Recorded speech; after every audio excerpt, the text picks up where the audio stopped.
Several years ago, the US and Saudi Arabia made a pact, a fairly straightforward deal, oil for security. The US got Saudi oil. In exchange, it gave Saudi Arabia security guarantees. That was the deal. This arrangement has lasted for over 7 decades, but now it is under strain. The US and Saudi Arabia are at odds, and it is advantage China. Tonight, we'll tell you how. Riyadh is hosting a major summit. It is called the Arab-China Conference. On day one, they signed 30 agreements. We're talking about deals worth $10 billion, but that's not even the biggest headline. I'll tell you what is. A statement from Saudi Arabia's energy minister, Prince Abdul Aziz bin Salman. He's an older brother of MBS. He was asked about Riyadh's deepening ties with Beijing and the growing suspicions in the West over it. Do you know what the Saudi minister said? Let me quote from his response. I actually ignore it because as a business person, now you'll go where opportunity comes your way. We don't have to be facing any choice which has to do with saying either with us or with the others. So the Saudis say they just ignore Western suspicions, and that's not all. They want to do more business with China. Listen to this. When it comes to oil demand in China is still growing. So of course we have to capture some of that demand. So as chemical, we want to invest in China because we also have an ambitious program on crude to chemicals. So the message is quite clear. Deeper ties with China are on the horizon, and the US will just have to deal with it. Needless to say, Washington is not thrilled. Just last week, Antony Blinken was in Riyadh. He's America's top diplomat, their foreign minister. He met with Saudi Crown Prince Mohammed bin Salman. He also spoke with senior Saudi officials. And his message was this: the US is not leaving the region anytime soon, and Riyadh can count on Washington.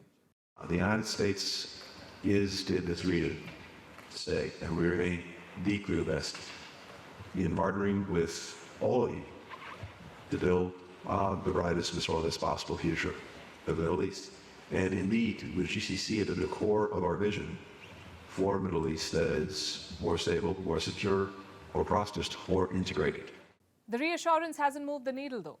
Riyadh is still keen on engaging with China, and there's a reason for that. There's a trust deficit between the US and Saudi Arabia. Their differences are out in the open. You may remember this from last year, in fact. US President Joe Biden went to Saudi Arabia. He did not even shake hands with the Crown Prince. They fist bumped each other. The encounter was awkward, to say the least. Remember, Biden had pledged to turn Saudi Arabia into a pariah state. And here he was, trying to woo the same kingdom. MBS did not take kindly to that. Behind the scenes, he's said to have been tough with American officials. Reports say months before Blinken visited Riyadh, MBS had adopted a very harsh tone with Washington. Privately, he threatened to, quote-unquote, fundamentally alter ties with the US. What does that even mean, fundamentally altering ties? Reports say the Crown Prince suggested that he, and I'm quoting again, that he will not deal with the US administration anymore. He also promised, quote-unquote, major economic consequences for Washington. When did this happen? In October last year. Apparently, when Biden too was making threats, he had vowed to impose consequences on Saudi Arabia. What for? For cutting back the supply of oil in international markets. As it turned out, Biden did nothing of the sort, and MBS has prevailed. But it further weakened the relationship. Saudi officials have a long list of complaints. They think the US has become unreliable. They point at America's recent failures, like the hasty withdrawal from Afghanistan or the decision to withdraw support from Hosni Mubarak in Egypt. This was more than a decade back. It led to his downfall in 2011. Hosni Mubarak used to lead Egypt. The Saudis believe that in both these instances, America failed in its role as the net security provider in the region. Plus, they're upset over Iran. The Saudis are of the view that Washington has done little to contain Tehran. Hence the unease. It got worse with the Biden presidency. Enter China with money and with no lectures on human rights. The Saudis began exploring. The Chinese have excellent ties with Iran too. In March this year, they brokered a deal between Iran and Saudi Arabia. The two countries restored diplomatic ties. Last week, Iran reopened its embassy in Riyadh, and it happened at the same time when Blinken was in town. The message would not have been lost on the Americans. They failed to revive the nuclear deal with Iran, and now they're losing their grip on Saudi Arabia too. Washington is trying a different approach now. Instead of being combative, it is looking for dialogue. But Riyadh is not warming up to that. As of today, China has the upper hand.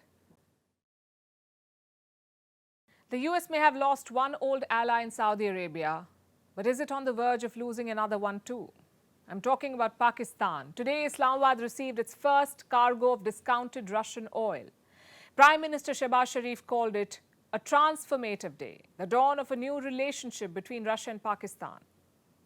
He sounds thrilled, to be honest. And why won't he? Who doesn't like cheap oil? You see, Pakistan's economy is on the verge of collapse. Energy payments make up for most of its external payments. So cheaper crude is in Pakistan's interest. But guess who won't be too stoked about it? The United States. Imagine this, your longtime ally signing a deal with your enemy. But that's geopolitics for you. Historical ties hardly matter when your economy is crumbling. The question is, but how did Pakistan get here? Murmurs of a deal with Russia began last year. Finance Minister Ishaq Dar was the first to mention it. He said Pakistan was considering buying Russian oil. Ironically, he cited India's example. Dar said New Delhi was buying Russian oil for cheap, so Islamabad had the right to explore this avenue too. Soon, Pakistan's petroleum minister flew to Moscow. His name is Musaddiq Malik. On his return, he had an important announcement to make. He said Russia would provide Pakistan with discounted crude. The prospect made them happy, but it was short-lived. That same month, Foreign Minister Bilawal Bhutto Zardari visited Washington, and there he shot down any plans of purchasing Russian oil. That was December 2022. 1 month later, things changed again. A Russian delegation arrived in Islamabad. They were there to finalize the oil deal. By April, Pakistan had already placed its first order. Fast forward to today, and the first cargo of Russian oil has reached Islamabad. So were Bhutto's statements just hogwash? Or did he not want to anger Washington while on its soil? Either way, the developments pose a problem for America. You see, Pakistan and Russia have a troubled history, and most of that is thanks to the US. In 1950, Moscow invited Pakistan's first prime minister for a visit. Islamabad declined. Instead, it accepted Washington's invite. That snub did not go down too well with Moscow. Then came the Cold War. Pakistan was Washington's crucial ally during that period. It even provided its air bases to the United States. Again in 1980, the US backed Afghan insurgencies against the Soviet invasion. Pakistan was at the forefront of that.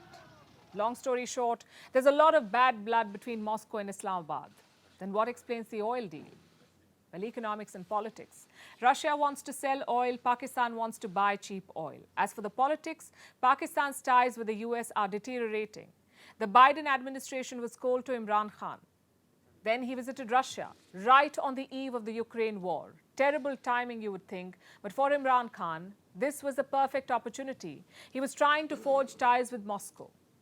Well, as things turned out, he was ousted from office. Since then, the generals in Pakistan have tried some damage control with the US. Meanwhile, the Russians are seeking out allies and buyers of oil. Anyone they can find, even Pakistan. They want economic ties, not defense cooperation yet. Russia says a weak Pakistan will not be good for the region, neither for India nor for Afghanistan. Also, this deal gives them a new market to sell their oil. For Pakistan, it's like getting the best of both worlds, cheap Russian oil on one hand and Western military support on the other. Because remember, despite all of this, Washington is still giving them military support, including the most recent upgrade of F-16s worth $450 million. So the question is, how is America allowing all of this? Pakistan remains their major non-NATO ally, amongst the biggest recipients of their military aid. Have the Americans lost sway over the generals like the Arab sheikhs? Or are they sanctimonious lectures only for countries like India? Let's talk about China now. Last week, we told you about some statements made by PLA officials. They said India does not pose a threat to them. And now India's military leadership seems to be giving a response to them. The Indian Navy is demonstrating its capabilities. They've conducted drills in the Arabian Sea. These drills involved India's biggest warships, INS Vikramaditya and INS Vikrant, plus 35 aircraft and other warships. Together, they're called carrier battle groups. What are they? A carrier battle group is a naval fleet. It consists of an aircraft carrier, which is at the front, and a large number of ships around it. The carrier is capable of launching ships and choppers. It's like a complete package, a floating air base of sorts. So what is the purpose of this exercise? Power projection, showcasing the Indian Navy's ability to operate not just in the immediate waters surrounding India, but beyond as well. Here is what a spokesperson of the Navy said about the drills, and I'm quoting, "The demonstration of naval prowess underscores India's commitment to safeguarding its national interests, maintaining regional stability, and fostering cooperative partnerships in the maritime domain." The Indian Navy is upgrading its capabilities. It is gearing up to meet the China challenge. You see, recent events at the border have led to a revelation. The PLA is a threat, not just on land, but also at sea. At the same time, India is at a vantage point on the high seas. There are key sea routes in the region. These are essential to the Chinese economy. I'm talking about the likes of Malacca Strait. This is a narrow waterway and a major vulnerability for China. In 2016, almost 80% of China's oil imports came through here. Also, about 20% of the global maritime trade and 60% of China's trade inflows, they go through this region. So this route is vital for China and its economy, and India is in a position to block it. Recent reports say that India is also planning a new naval base. It will be built on the Great Nicobar Island. This base will overlook the entrance to the Malacca Strait. It will give clear tactical advantages to India, so provocation in the Himalayas may be answered from the Great Nicobar Island. India could consider blocking Chinese tankers, and from the same base, India would be in a position to watch Chinese movements in the Indian Ocean. Also monitor China in the South China Sea.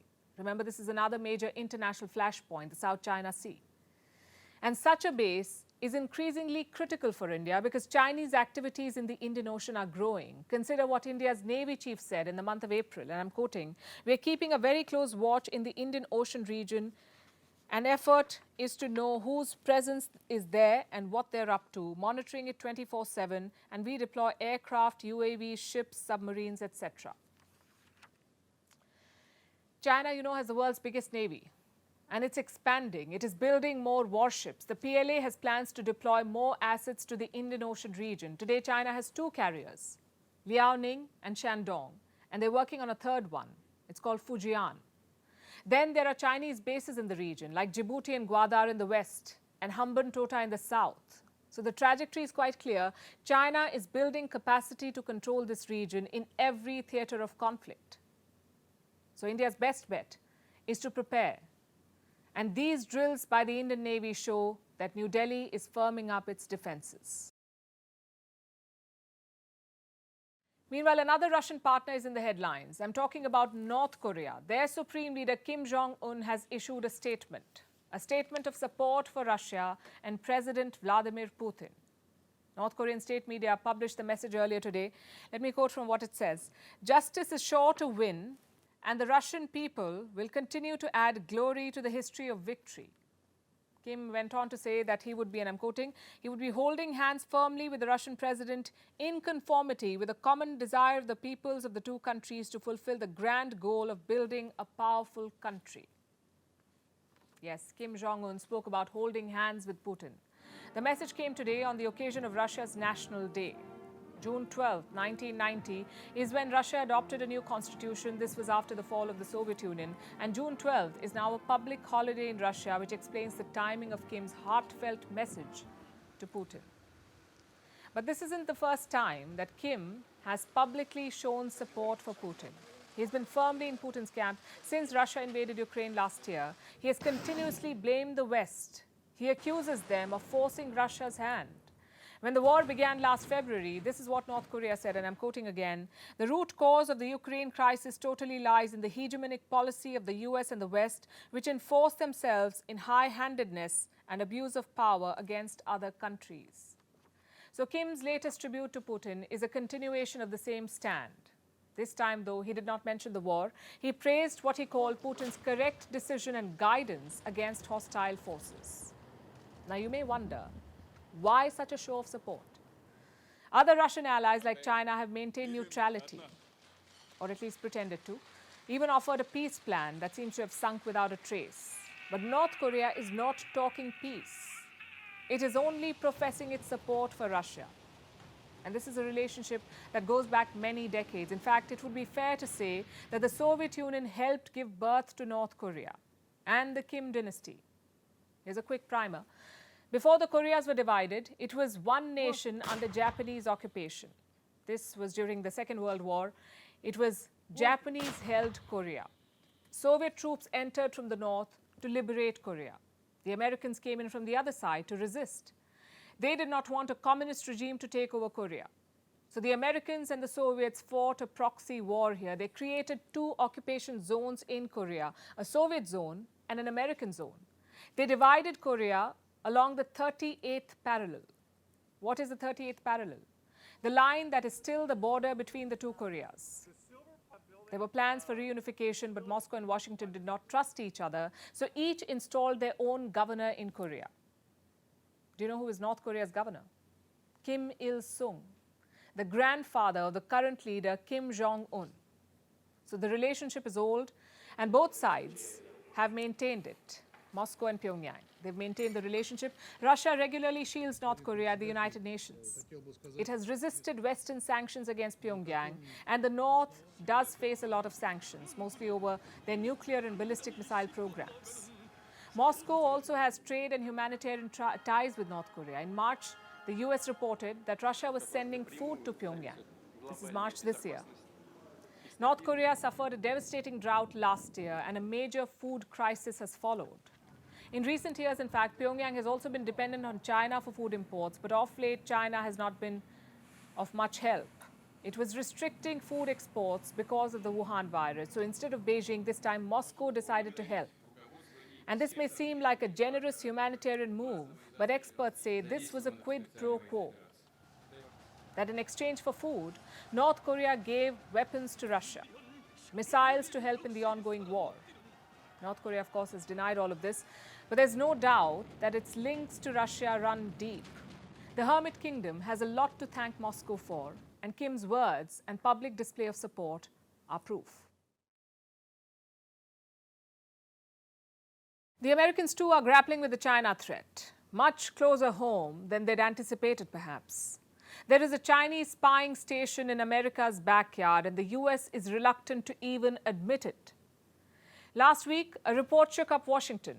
It talked about an agreement between China and Cuba. The story said China wants to build a spy base in Cuba, wants to, and Havana will be paid billions for it. The White House responded with a denial, and now they've made a U-turn. Turns out, China already has a snooping station in Cuba. So a statement has been issued. It gives a detailed account of China's activities. Apparently, the snooping base has been there for decades. The exact location has not been shared, but back in 2019, China upgraded this facility. We don't have the specifics of what it can do, but a base in Cuba gives Beijing some clear advantages. The island is around 100 miles or 160 kilometers from Florida, Cuba. From there, China can target Southeast America. It can eavesdrop on US military exchanges, even commercial communication. The bigger worry is the potential snooping on US military bases. There are dozens of them in the region, including some very important ones, like the headquarters of the US Central Command. It oversees West Asia and parts of Central and South Asia. There is also the US Special Operations Command. Again, this is an important military base, and China could potentially eavesdrop on it. Its presence in Cuba poses a threat. And until last week, the US did not even want to admit to this. When the first report came out, this is what the White House said. I've seen that press report. It is not accurate. These were their words. The Pentagon, too, pushed back against these claims. So I've seen that reporting. I can tell you based on the information that we have that is not accurate, that we are not aware of China and Cuba developing any type of spy stations. Not accurate. That's what he said. Now the US has completely reversed its stance. So what is Team Biden's defense? Well, they're shifting blame. They say it did not happen on our watch. Reports say Biden and his team were briefed about these developments when they took office. I'm talking about January 2021. And Cuba is just one country they were told about. Back then, China was considering setting up such bases all over the world: the Atlantic, Latin America, West Asia, Central Asia, Africa, the Indo-Pacific. It seems every one was on China's radar. And how does the US plan to counter this? Through diplomacy, they say. American officials say they're engaging with countries across the world. They're trying to stop China from executing its plans. In response, this is what China has to say. Last week, I already made clear China's position over the relevant question. Over the past 2 days, we have seen the US government and media releasing a great deal of inconsistent information on the alleged construction of so-called Chinese spy facilities in Cuba. Once again, this is just a farce put on by the self-contradictory US. China says these claims are a farce.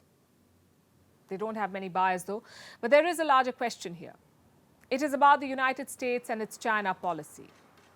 It seems confused, to say the least. One day they talk about decoupling with China. The next day they talk about de-risking. They want to lead the world in countering China, but turns out they're trying to hide a Chinese spy base in their backyard. How do you think America's allies will see this? There will be questions, no doubt. US Secretary of State Antony Blinken is traveling to China in a few days. Will he bring up these snooping stations? Will he confront China? We don't know that yet. But this visit will be a test for Biden's China policy, and the world will be watching closely. Now let's talk about George Soros. The controversial financier is retiring.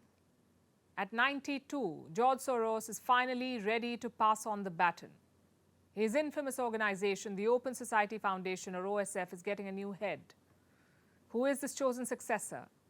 Will control his $25 billion empire. His son, Alexander Soros, goes by Alex, is Soros' fourth child. Who is this man? What has he done so far? And what are his plans for the future? Our next report has more. Meet Alexander Soros.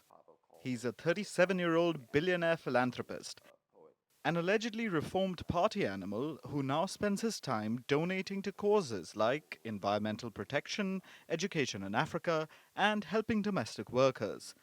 And of course, he plays a role in influencing politics.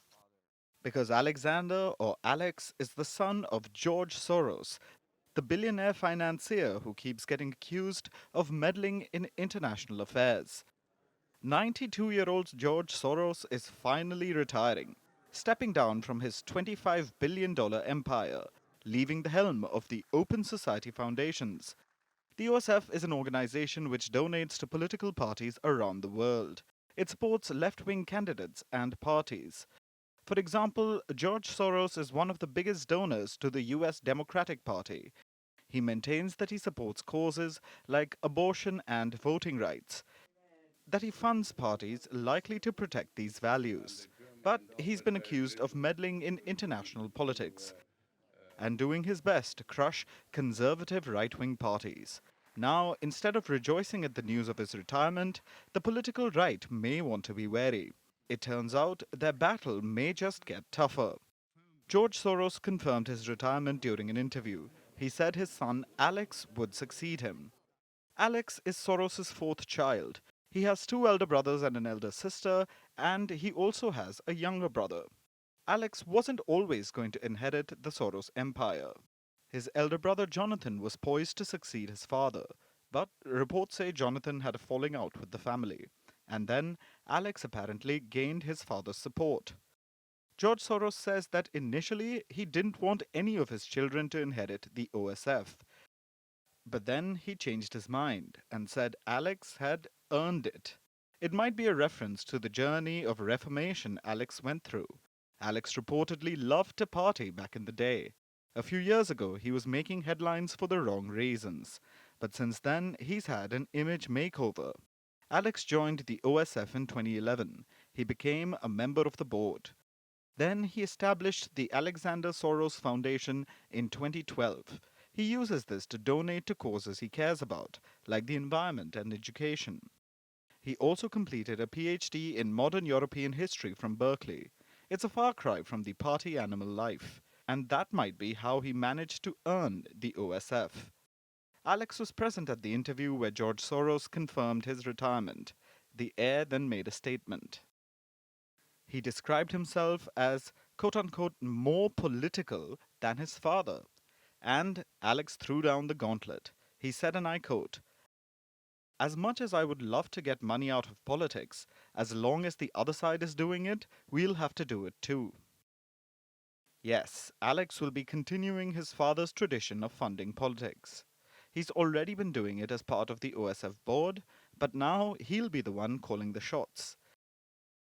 There are no questions about what he'll do in the US. Alex is known to be a frequent visitor to the White House. Those visits are likely to get more frequent in the run-up to next year's US presidential election. But what about the rest of the world? Where will Alex choose to spend the Soros billions? And how will right-wing parties fight the OSF's influence? We'll keep you updated as it all unfolds. China snooping on the US may be what great spy flicks are made of. But if you're looking for some good old drama, tune into some UK politics. There is no end to the drama here. On Sunday, former Scottish leader Nicola Sturgeon was arrested. She was questioned by the police for over 7 hours. Sturgeon was released soon after. She was quick to proclaim her innocence, but the arrest sent shockwaves through Scottish politics. Sturgeon's arrest was part of a financial probe. The police are investigating her party, the Scottish National Party or SNP. They're looking into the party's funding and finances. In April this year, they arrested Sturgeon's husband. This time, it was her turn. So what is this investigation about? Time for a quick backstory. Scotland and England united to form Great Britain in the year 1707. But soon, Scotland got tired of this arrangement. It wanted its own government. Enter the referendums. 1979 and then 1999. These gave Scotland its own parliament, but not the much-needed independence it desired. So in 2014, Scotland voted in a referendum for independence. 55% voted to stay, 45% wanted to walk out. So obviously, no independence for Scotland. But the Scottish National Party or SNP wanted to give it another go. So this party asked for funds for another referendum campaign. More than £600,000 were donated to the party. That's around 750,000 US dollars. These donations were made by activists. It was supposed to be for Scottish independence, but it looks like these funds were diverted. In 2021, the police received complaints about this. So they launched Operation Branch Form. First, Sturgeon's husband, also the party's chief executive, was questioned. Second, the party headquarters were raided. And third, the party treasurer was arrested. And now Sturgeon has been questioned too. She may have been released for now, but this scandal has plunged her party, the SNP, into a deep crisis. Many in the party want Nicola Sturgeon suspended. And this could be a tough call for her successor, the new First Minister of Scotland, Humza Yousaf. But for the so-called Queen of Scots, this is a spectacular fall from grace. Sturgeon was once one of Britain's most formidable politicians, one of the UK's most formidable politicians. But her resignation as First Minister in February and the financial probe right now means that Sturgeon is no longer the invincible presence she once was. And she's not the only one in trouble. There is more drama in UK politics. Meet Boris Johnson, the embattled former UK Prime Minister, the man who was the source of many scandals. 2 days ago, Boris Johnson resigned as a Member of Parliament. He saw the findings of the Partygate Investigation Committee. You may remember Partygate. When the whole country was in lockdown, Boris Johnson and his team were apparently partying. It led to a scandal. It forced Johnson to resign as Prime Minister. And now it looks like it may have cost him his seat in the Parliament too. Johnson called the findings a witch hunt. And he jumped the gun. He quit before he could be forced out. Now, Johnson and Sturgeon are very different leaders, and these are two very different cases. But they do have something in common.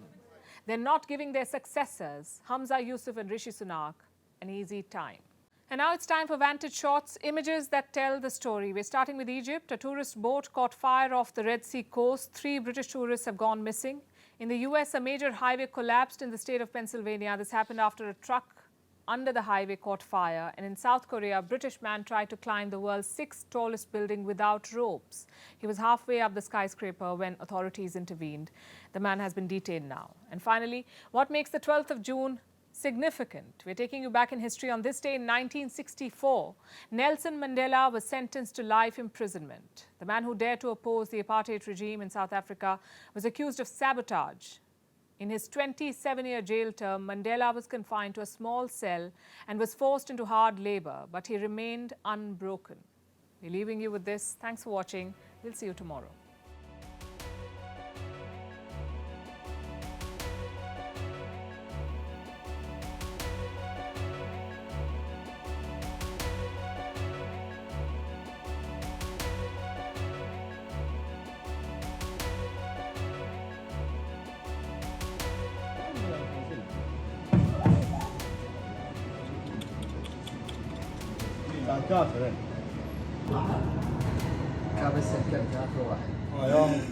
يوم هذا كنا